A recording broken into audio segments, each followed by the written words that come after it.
welcome. This is Chris Abraham, Chriscast episode 12, season 2. Welcome. I am using a really old digital voice recorder from Olympus called a WS600S, and so the quality might be different or altered, so please forgive me. Pardonnez-moi, s'il vous plaît. This episode is going to be a frivolous one. It is titled 8 Quick Reviews of Netflix Shows and Movies I Decided to Review for You. So this is going to be a doppelganger of the blog post that I posted onto chrisabraham.com titled 8 Quick Reviews of Netflix Shows and Movies I Decided to Review for You. I might actually have a couple extras on this episode that are on other channels, so please bear with me. You might get bonus content. So I watch too much TV and view too many movies. It is a Achilles heel.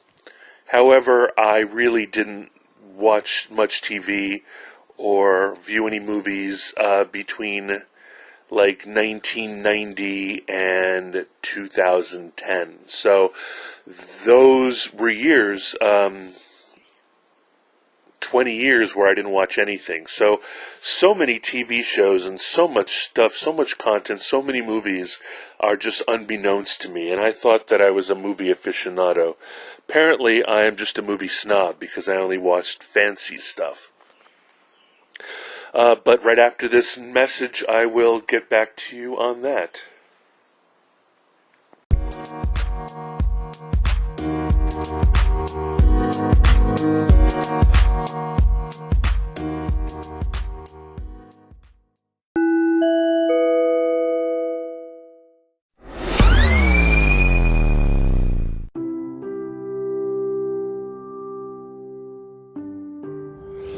Download the free Anchor app or go to anchor.fm to get started. It's where I started my podcast. It's where I edited my podcast. It's where I put sound design into my podcast. And it's where I monetize my podcast. And it's from where I share my podcast to every single other podcast platform. It's the place that I decided is the easiest and best place for me to podcast. Thank you. Check it out.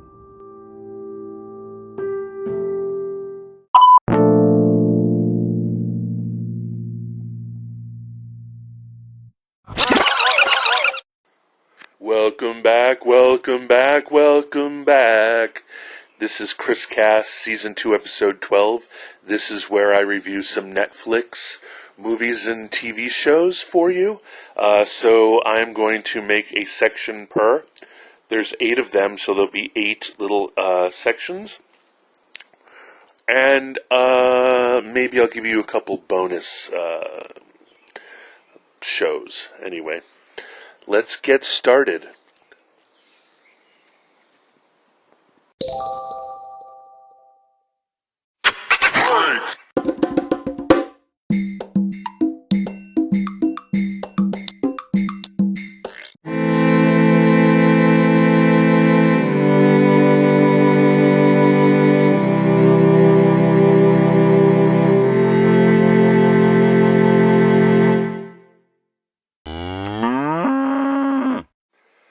I gotta tell you, I really like Netflix. I know a lot of people say terrible things about Netflix, about the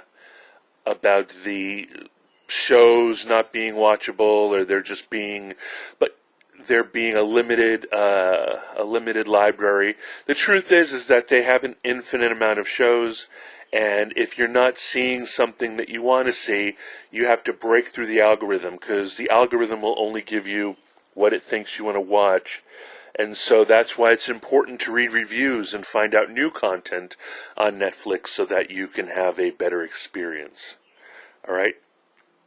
First up is a terrible movie that I watched through completion because Melissa McCarthy was in it, and Octavia Spencer was in it. But it's called Thunder Force, and I believe that they almost called it Thunder Thighs. But because someone in the writer's room had better sense than to do that, they called it Thunder Force. And I gotta tell you, it's the best movie in the world until you actually catch up with the grown-up girls, Melissa McCarthy and Octavia Spencer, as Lydia Berman and Emily Stanton, respectively. Because the funny thing is that the teen girls that represent them early in the show, as they become fast friends in high school, are much better, and the story is more compelling than the entire rest of the movie. The movie is stupid. It's irrational. I don't know if you know this, but I really hate physical comedy when the physical comedy is about fat jokes. I believe that there was no reason to care about any of these people. I believe that they were superficial. I believe that even though the young girls did an amazing job of building baseline, there's no reason to care about the powerful women in this movie. It is an offense to superhero movies. It is not a tour de force of feminism. And I believe that if Tina Fey had written and produced and directed this movie, it would be a tour de force. I just believe that it was bad. Hey Google, who directed the movie Thunder Force? Thunder Force was directed by Ben Falcone. So Ben Falcone is Melissa McCarthy's husband and a man. Why is a man doing that? Hey Google, who wrote Thunder Force?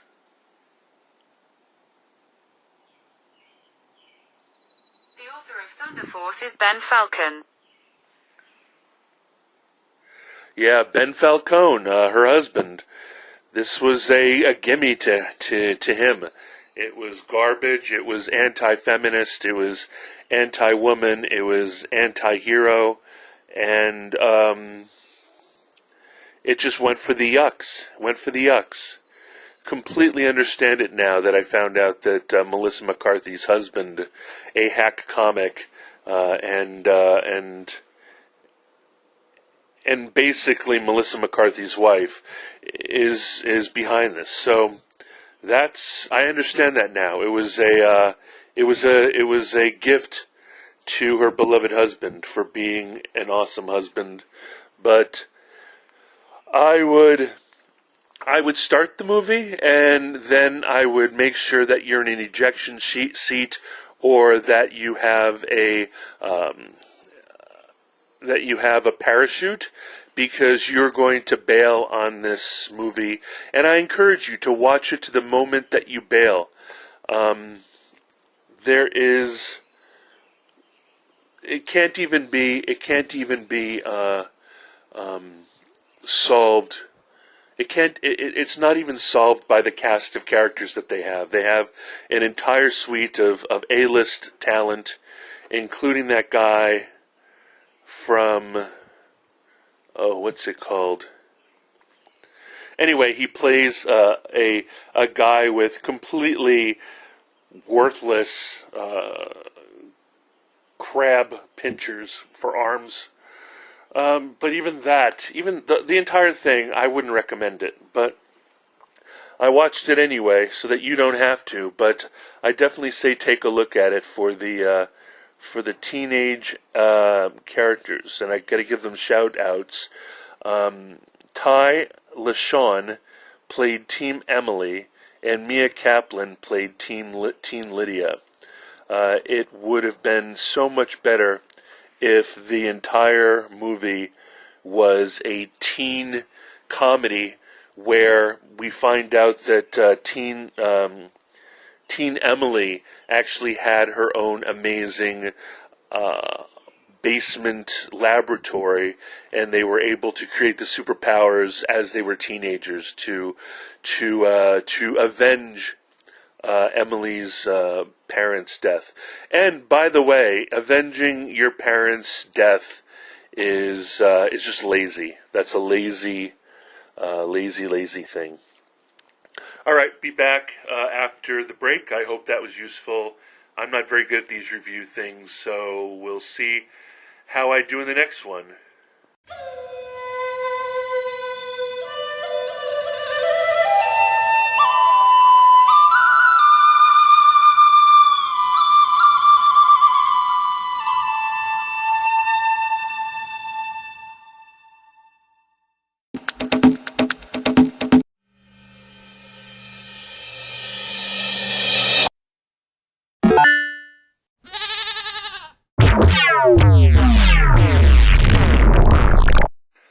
Hey, Chris Cast, episode 12, season 2. I do not know why I keep on going back to the blacklist.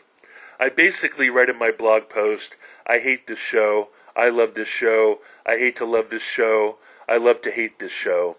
But the reason why is that I'm obsessed with any woman that has a brunette bob, a black bob, a dark-haired, blunt bob. And the moment I saw the show, Megan Boone as Agent Elizabeth Keene, she has this great hair.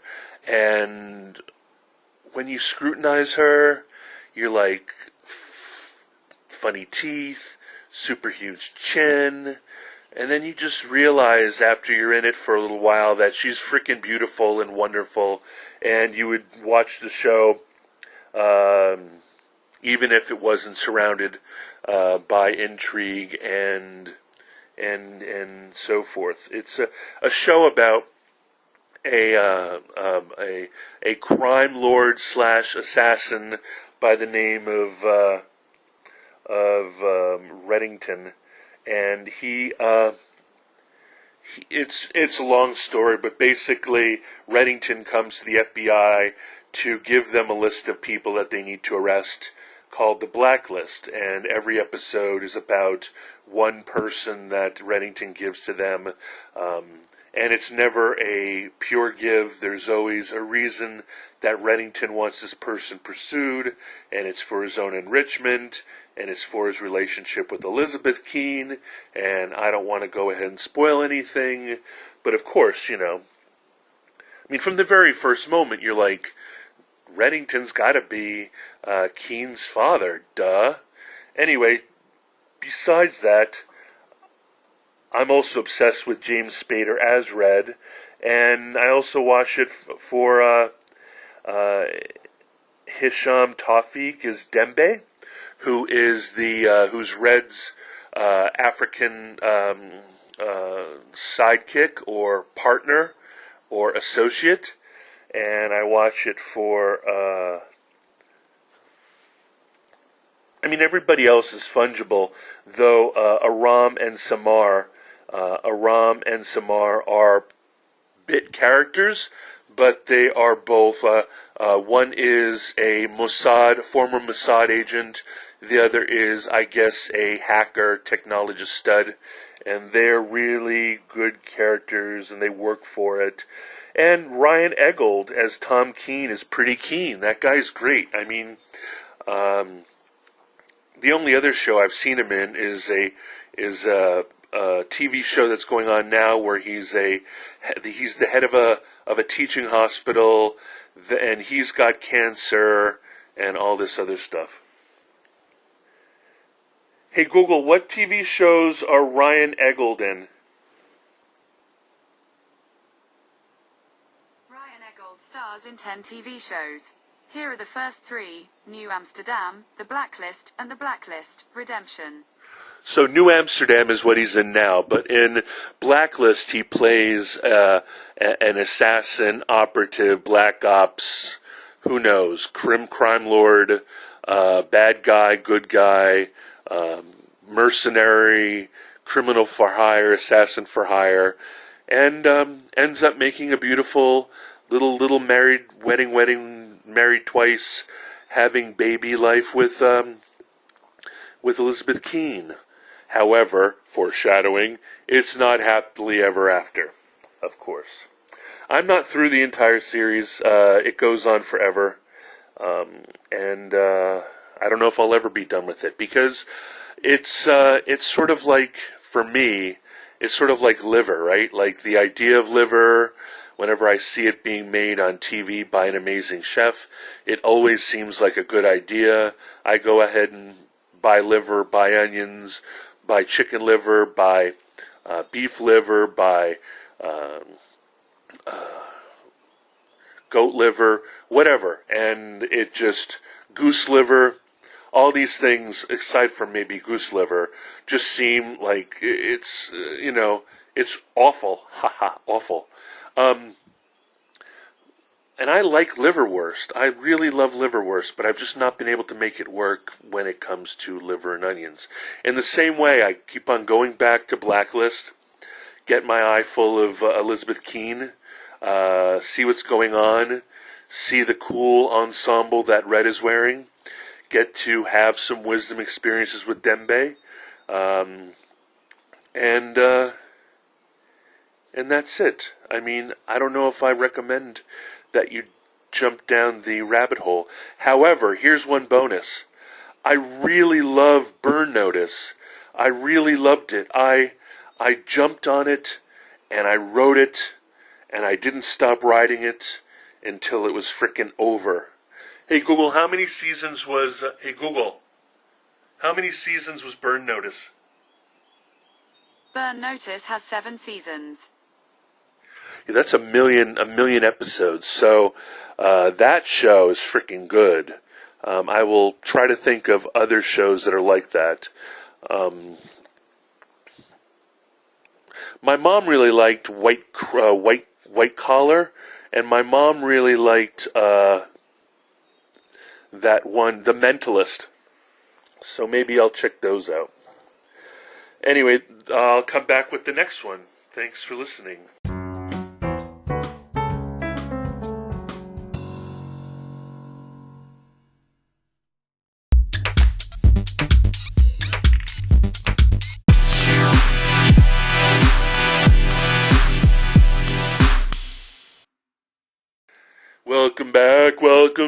Welcome back.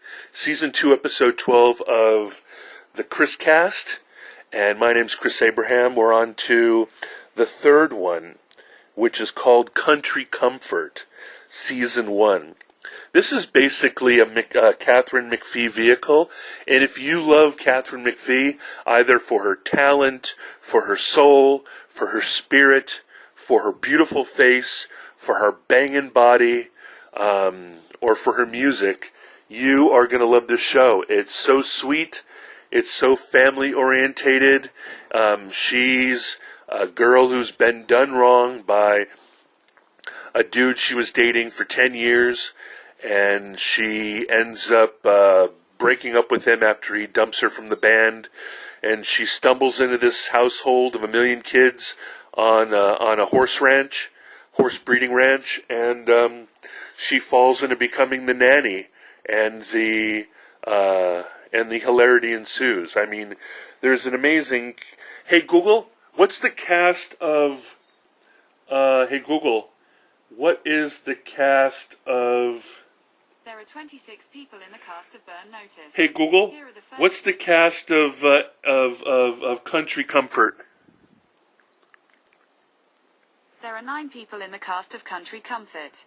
Here are the first 3: Katharine McPhee, Eddie Cibrian, and Ricardo Hurtado. Eric Balfour's in it. I liked him in that show I can never remember about, which is based on I believe, a Stephen King book. But Janet Varney is really funny. She plays Summer, who is Bo, who's played by Eddie Cibrian, who's Bo's girlfriend, while Kathy McPhee plays the nanny. And then there's a bunch of kids, all of whom have beautiful voices. Ricardo Hurtado plays Tuck. Jamie Martin Mann plays Brody. Shiloh Verico is really amazing as Cassidy. And then Piper Braun plays Chloe, and Griffin McIntyre plays Dylan, the two youngest people. She's 37 years old. Catherine McPhee is 37. Her birthday is March 25th, 1984. But she is so beautiful, and so, it's such a good, it's a farce, it's a comedy, it's a family, it's basically, you know what it is? It's exactly 100%, the hills are alive with the sound of music. So it's 100% Sound of Music. Bo plays, the dude from that, and she plays the nanny, and they all burst into song, but it's country, and there are, of course, guest appearances, and it's just fun. It's fun.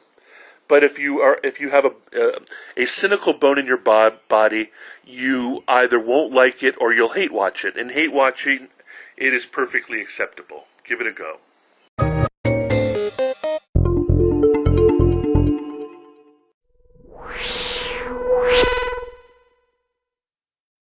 Hey, welcome back. This is Chris Abraham. This is Chris Cast, Season 2, Episode 12. This segment's about Lupin. Lupin.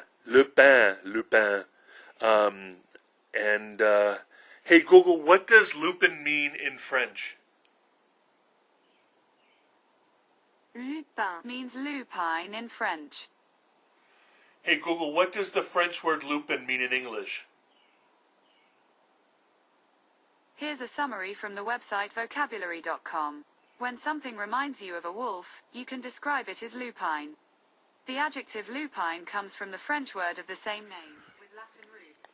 Lupinus, of the wolf, from lupus, wolf. So there you go. Lupin is the wolf, and he is played by... Did I even say who he's played by?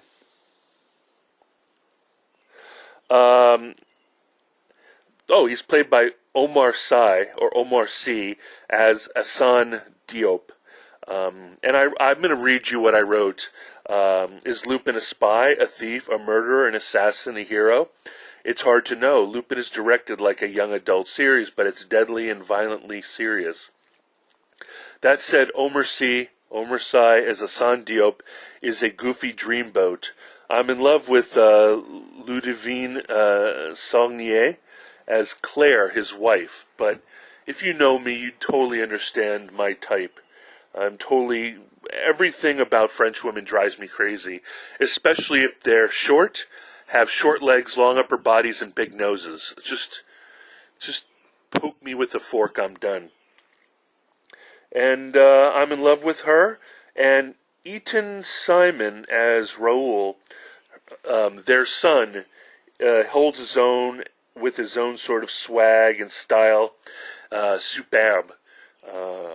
So this is really fun if you want to practice your French. The French is pretty simple. It's slow enough. It's not an art film. So if you want, you can turn off the subtitles and listen to it in French. You can play it in French with subtitles, and I think it might even have a dubbed version on Netflix, though I'm not sure. But either way, there's no way that this would even be remotely possible in the real world. None of Lupin's clever. None of the clever is remotely clever. Follow the money does not track. Although I guess he is a thief, so accruing wealth for a high-quality thief is possible. And also, the hero of this series is a thief. So there's that. There's also a revenge thread. I guess the most important part of this is about revenge, or revenge, being vengeful. What is the quote? Hey, Google, What is the quote about revenge being served cold? According to Wikipedia, the popular expression, revenge is a dish best served cold, suggests that revenge is more satisfying if enacted when unexpected or long feared, inverting traditional civilized revulsion toward cold-blooded violence. There you go. Anyway, so it also involves his family life, his crime life, his relationship with the detective, a corrupt detective, and of course his love for his son. And a book. A book. I don't even think it really is a book. If it is a book, I would love to read it en français. But it's, all my friends are bragging about it. Everybody seems to love it, and you will too.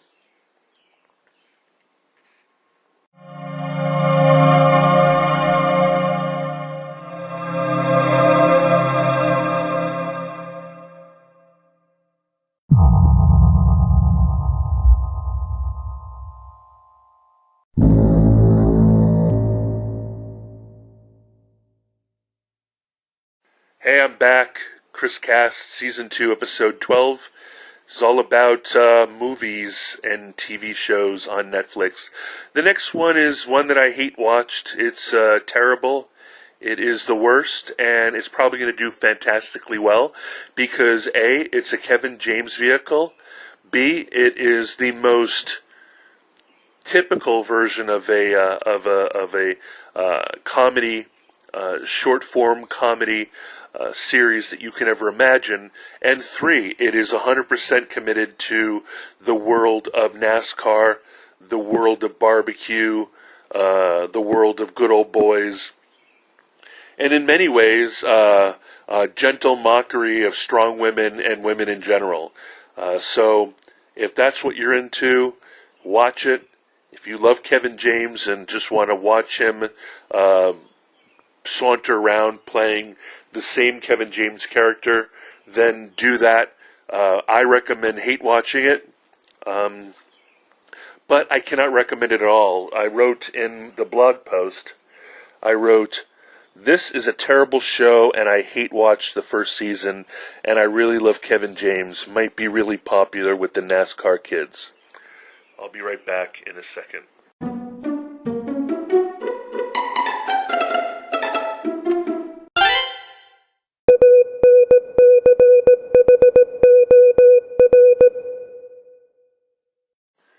Hey, welcome back. Chris Abraham here, Chris Cast, Season 2, Episode 12. This is about the series that is over already, and you should have seen it if you haven't, called The Magicians. And it's bloody brilliant. It's witty. It's savvy. It's clever. It's woke. It's funny.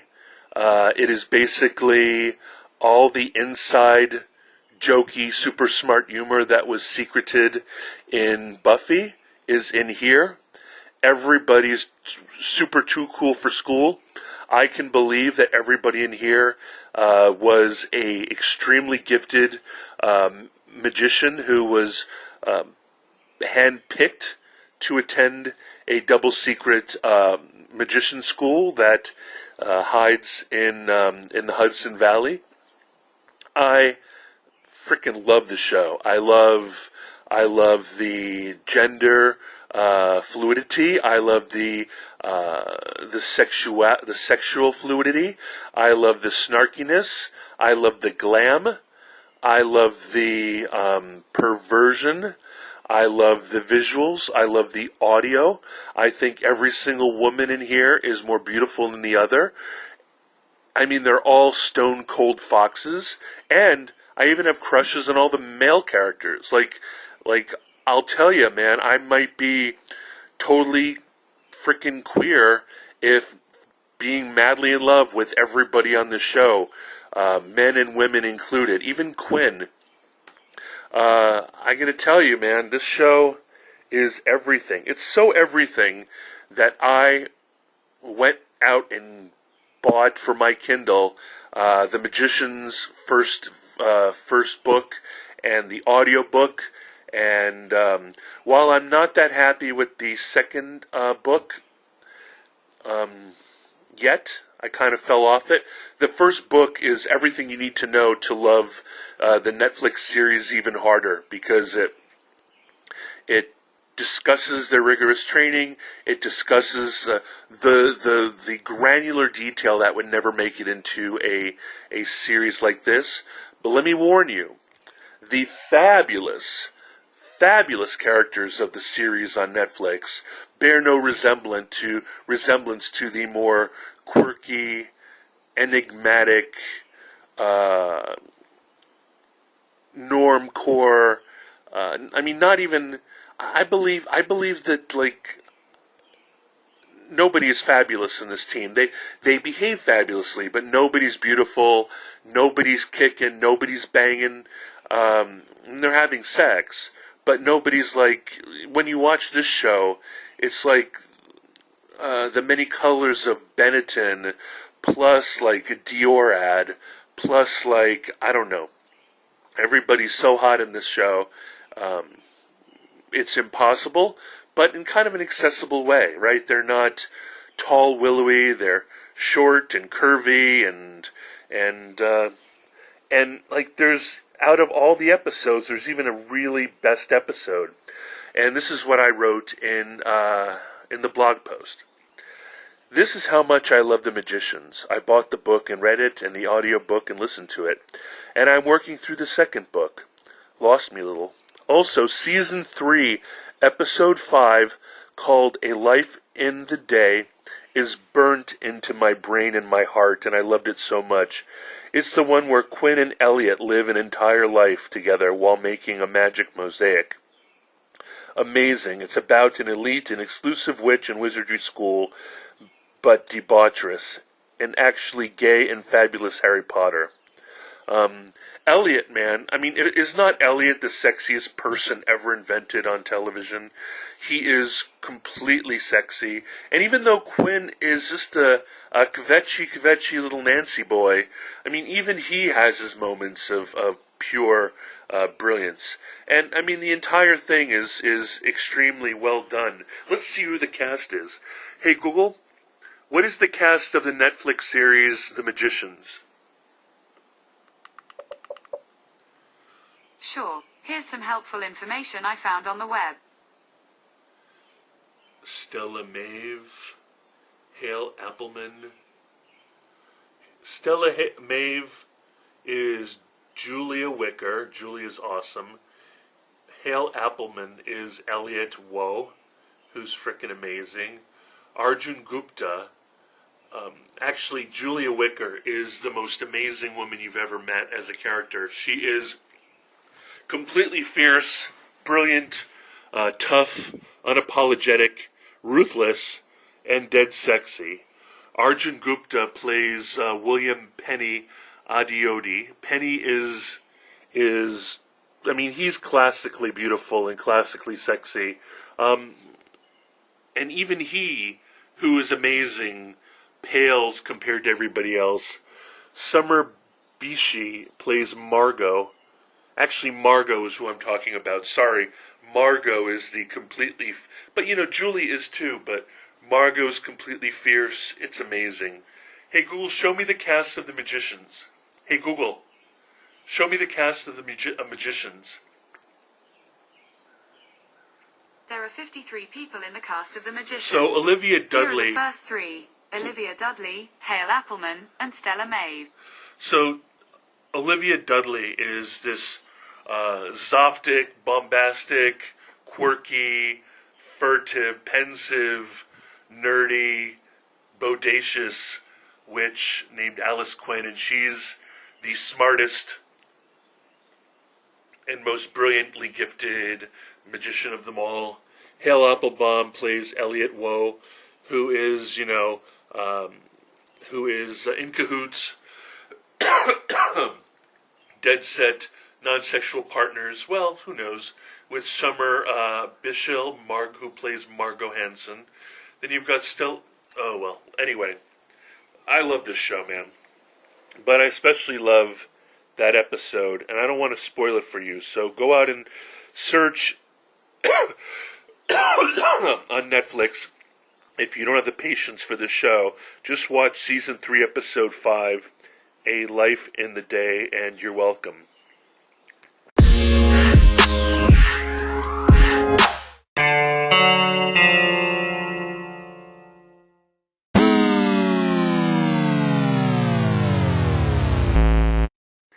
Hey, welcome back. Season 2, Episode 12 of Chris Cast. My name's Chris Abraham. The next series is a limited series, and I really was moved by it, although it doesn't seem like my cup of tea. It's called Worn Stories, W-O-R-N Stories.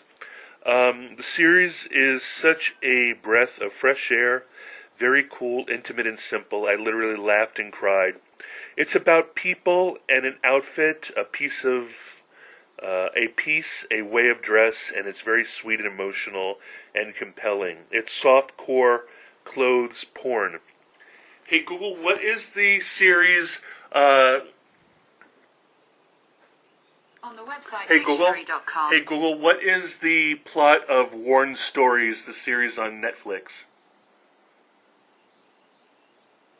Sorry, I don't know how to help with that. What is WORN Stories about? According to Google Books, New York Times bestseller, now a Netflix original series, everyone has a memoir in miniature in at least one piece of clothing. In Worn Stories, Emily Stanton has collected over 60 of these clothing-inspired narratives from cultural figures and talented storytellers.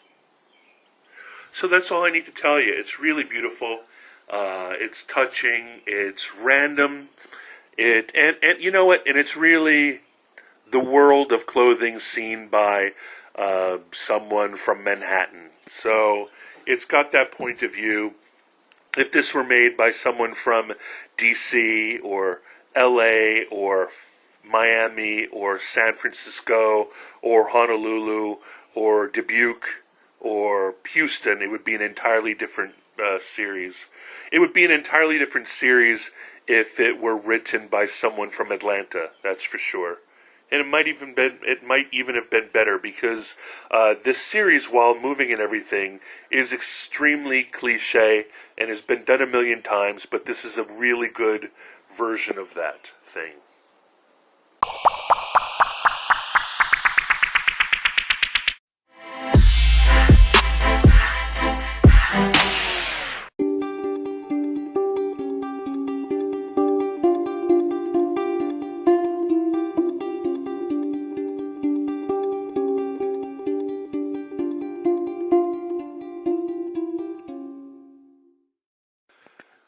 Hey, this is Chris Cast, Chris Abraham here, Season 2, Episode 12, Chris Cast by Chris Abraham. This is the last segment, the last review, and I'm going to first read it directly from my blog, because it seems long. I'll read this to you. Ginny and Georgia Season 1. This series is anti-Gilmore Girls for sure.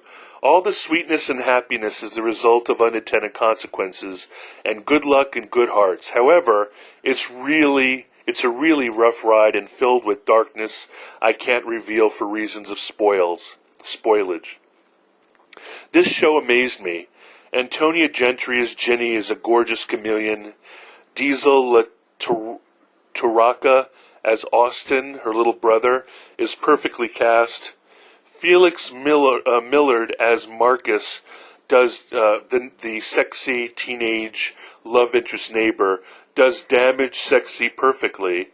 Brianne Howie as Georgia, who might or might not be lesbian, but who is gender fabulous, is this generation... Brianne Howie is Georgia. Sorry about that. And she is this generation's Julia Roberts, just darker and more complex. Look at her. I mean, she's so beautiful.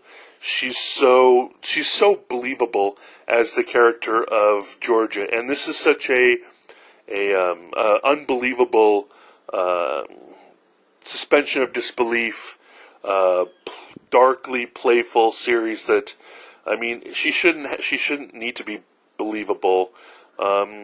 Oh, Sarah Wineglass as Max plays it very, very Deepwater beautifully. She's the one, the next door neighbor, the brother of Marcus, the damaged, sexy, perfect guy, and then Mason Temple is Hunter Chen. Totally, I almost dismissed him as just some smiley dude who did not deserve the attention, or, I mean, everybody's so Google over him, but all I did was see this kind of like smiley doofus, but you realize very soon, I hope there's more seasons, because honestly, Hunter Chen, played by Mason Temple, is, once he started to punch back after he got hurt, he was just awesome. Katie Douglas plays sort of a throwaway character, but you know that she has body dysmorphic issues, and I want to know more about her and her trauma. I could go on and on, but that's enough. Watch it. It's much more than meets the eye, and I recommend it highly. It's not what it seems in the first episode. It seems like yet another freaking version of, like I said, Gilmore Girls, but it's not. It gets dark pretty quick, and I highly recommend it. Come on back, you hear?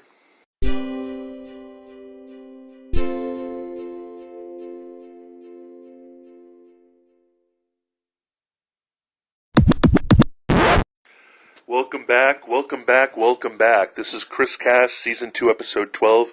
My name's Christopher Abraham. You can call me Chris, like my friends do. If you really like me, you can call me Chrissy Poo, especially in public, around other people. Thank you for listening. I don't know if that was useful. Here are two extras that I recommend. They're not on Netflix, and I might review them further later. But Zoe's Extraordinary Playlist, I love that show. I love The Rookie. I really like the new version of MacGyver. I really like the new version of Magnum PI. I never got hooked by Hawaii Five-0, the new version. I don't ever want to miss a episode of Bull. And I kind of watch Bob Hart's Abishola because it's important to watch. It's a good show. And I hope that Last Man Standing never ends. And I do watch the TV show The Connors. Alright, so those are my bonuses. You can reach me at chrisabraham.com. You can look into my brain at chris-abraham.com. I'm apparently right now supporting the return of MacGyver back to the air, because MacGyver was canceled by CBS. And if you go to if you go to twitter.com/chrisabraham, you'll see that apparently I'm a poster child of having MacGyver renewed. You can reach me at chris@abraham.su. You can find me on Facebook at Chris Abraham, YouTube at Chris Abraham. You can find me on Strava. You can find me on Fitbit. You can find me, I don't know, everywhere. I'm on Instagram at Chris Abraham. I'm on Reddit at Chris Abraham. I guess that would be /u/Chris Abraham. And that's it.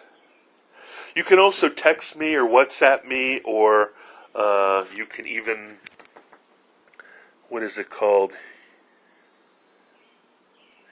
You can even signal me at +1 202 352 5051. And if you want to talk to me, I'm at calendly.com/chrisabraham/15. Make a scheduled call, and I'd be happy to talk with you.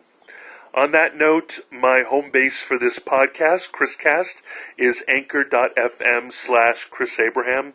Although you can find me on Spotify, TuneIn, Google Podcasts, iTunes, Apple Podcast. You can find me at Spotify.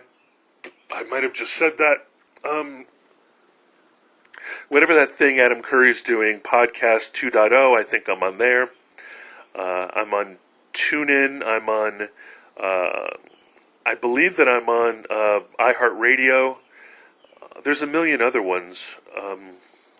I know that I'm on Podcast Addict, because that's what I listen from. And you're welcome to subscribe, but I'd also like it if you could, whatever platform you're listening from, I'd love it if you would review, subscribe, like it, give me stars.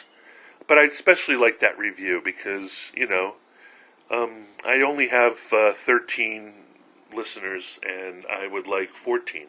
Thank you very much. Bye-bye. Talk to you next time. Auf Wiedersehen. Adieu. Mahalo.